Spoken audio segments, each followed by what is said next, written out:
J'imagine souvent avec beaucoup de plaisir le voyage de Freud, traversant l'Atlantique en 1909 pour aller donner des conférences aux États-Unis. Il était parti avec Ferenczi et avec Jung. Et je crois que c'est sur le bateau qu'il leur avait dit « Je leur apporte la peste ». Freud savait la puissance subversive de la psychanalyse. Et si cette puissance-là, précisément, s'est quelque peu manifestée en Amérique, ça n'a pas duré longtemps. Je dirais qu'elle s'est manifestée en réalité dans de très rares occasions. Il faut dire que, en traversant l'Atlantique, la psychanalyse a été pervertie. Je veux dire par là que ceux qui l'ont accueillie n'en ont peut-être pas perçu toute la portée, ou alors ils en ont peut-être eu peur.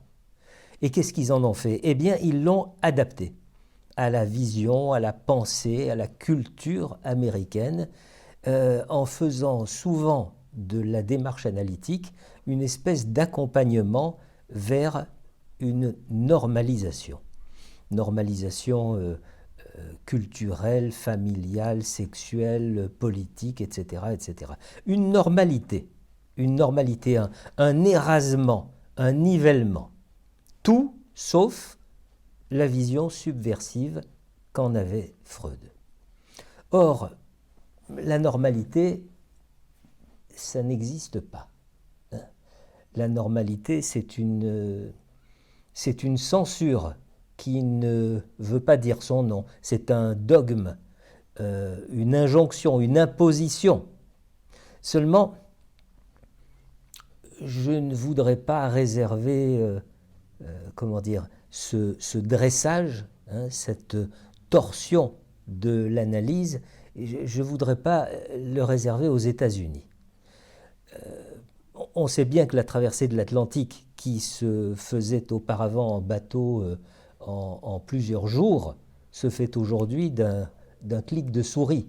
Et donc, nous sommes nous-mêmes témoins sur notre sol de ce qui banalise l'esprit de la psychanalyse, ce qui le réduit et qui le dévoie.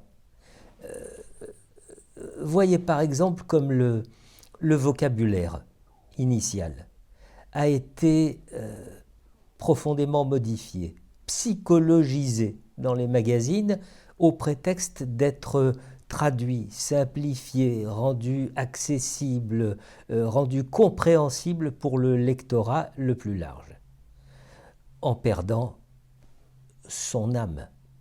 Voyez aussi comme nombre d'instituts réduisent la formation en psychanalyse à une espèce de parcours très standardisé, très normé dans le temps et dans le contenu, presque comme s'il s'agissait d'un CAP ou d'un BEP.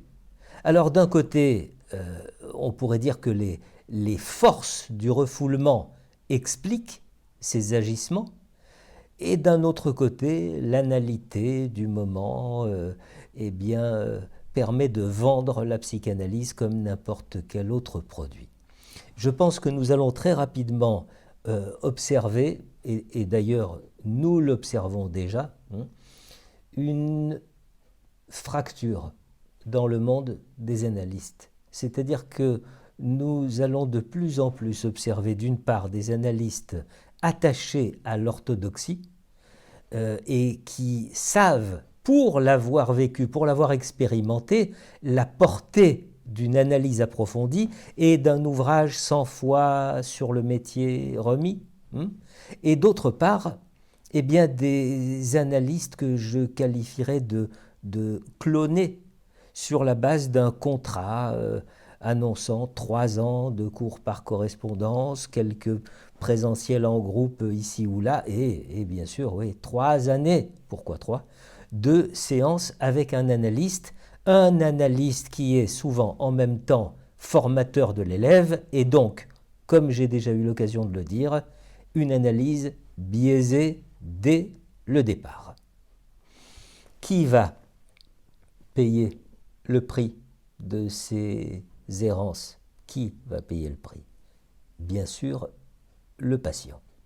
Le patient qui, croyant vivre une psychanalyse, va vivre l'ersatz qui lui a été vanté par les instituts ou les médias, c'est-à-dire au mieux une psychothérapie standardisée, modélisée, au pire une thérapie de soutien n'ayant strictement rien de commun avec l'esprit de l'analyse. Et donc la peste annoncée par Freud sera devenue chloroforme.